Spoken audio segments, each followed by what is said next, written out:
There was a little girl who learned to make herself small, not physically. She was average height, average build, but emotionally.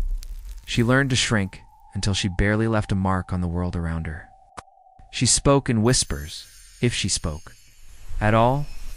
She moved through rooms like a ghost, hoping no one would notice her presence because attention had become dangerous. Her name was Maya. And by the age of 8, she had mastered the art of disappearing in plain sight. Maya wasn't born invisible. No child is. Every baby arrives expecting to be seen, to be held, to matter. But somewhere between her first cry and her 8th birthday, Maya learned that taking up space was a luxury she couldn't afford. If you had walked into her home, you might have seen what looked like a normal family, parents who provided food, shelter, clothing. But what you wouldn't have seen was the emotional desert that Maya navigated every day. Her father was a man consumed by work, his attention always elsewhere. Her mother was present in body, but absent in spirit. Overwhelmed by her own unhealed wounds, Maya's attempts at connection, her drawings proudly held up. Her excited stories from school, her small hand reaching for comfort, were met with distraction, dismissal, or worse, irritation. Not now, Maya. Can't you see I'm busy? Why are you always so needy? And so Maya learned. She learned that her emotions were too much. Her needs were inconvenient. Her very existence felt like an imposition. Psychologists call this emotional neglect, the absence of emotional connection rather than the presence of abuse. Dr. Jonas Webb describes it as the white space in the family portrait.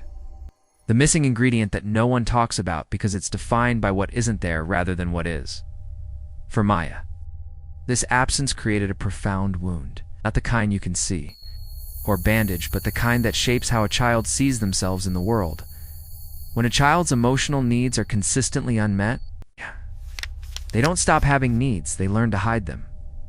The invisible child develops a unique survival strategy, becoming so small, so quiet, so undemanding that they won't risk rejection.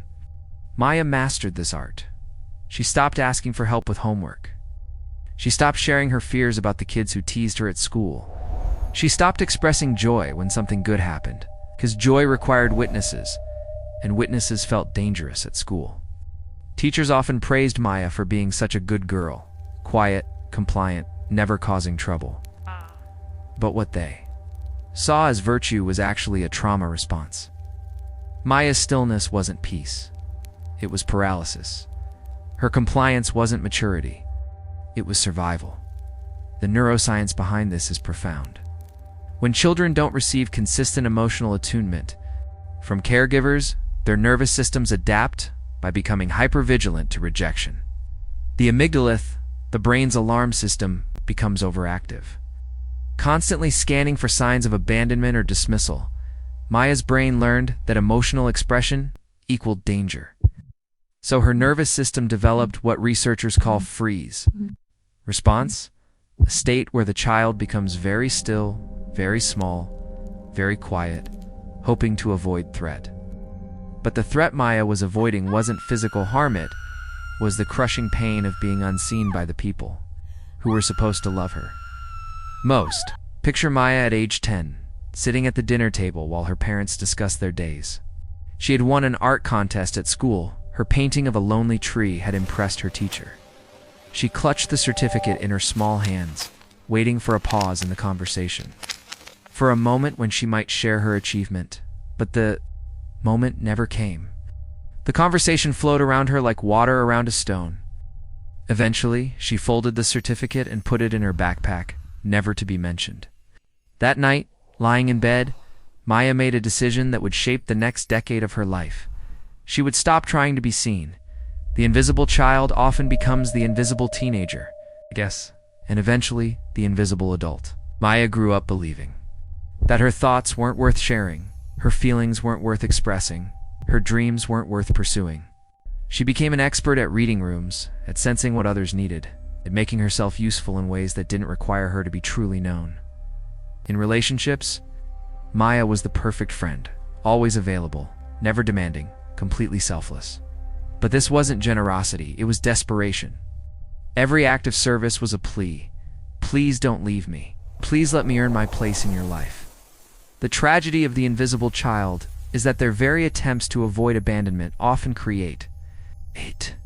Maya's friendships felt hollow because she never showed her true self. Her romantic relationships failed because intimacy requires vulnerability, and vulnerability felt like death to someone who had learned that being seen meant being rejected.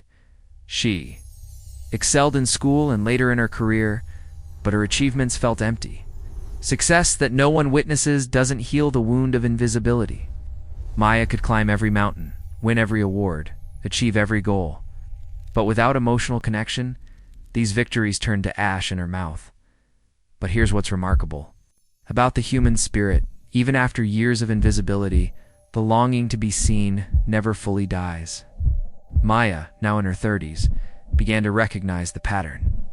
Through therapy, through friendship with someone who refused to let her disappear, through the slow, painful work of healing, she began to understand her story. She learned that emotional neglect in childhood creates what psychologists call a hole in the heart, a space where self-worth should live. But she also learned that this hole can be filled, slowly, carefully. With the right kind of attention and care, healing for the invisible child isn't about becoming loud or demanding attention. It's about learning that they have the right to exist fully, to take up emotional space, to have needs and express them. It's about understanding that the neglect they experienced said nothing about their worth, and everything about their caregiver's limitations. Maya's journey toward visibility began with small acts of courage, expressing an opinion in a meeting, telling a friend when her feelings were hurt, asking for help when she needed it. Each time she chose to be seen rather than to hide, she was rewiring decades of programming. The psychology of the invisible child teaches us something profound about human nature. We are not meant to disappear. Every child deserves to be seen, heard, and valued for who they are, not just for what they do or how little trouble they cause. If you recognize yourself in Maya's story, know this: your invisibility was never about your worth. It was about a world that failed to see you clearly. But it's never too late to step into the light, to claim your space, to believe that your presence, your real, authentic, messy, beautiful presence, matters. The invisible child was never truly invisible. They were just waiting for someone, perhaps even themselves, to finally look closely enough to see them. Because in the end, every human being deserves to be witnessed. And sometimes, learning to see ourselves is the first step toward teaching others to see us too.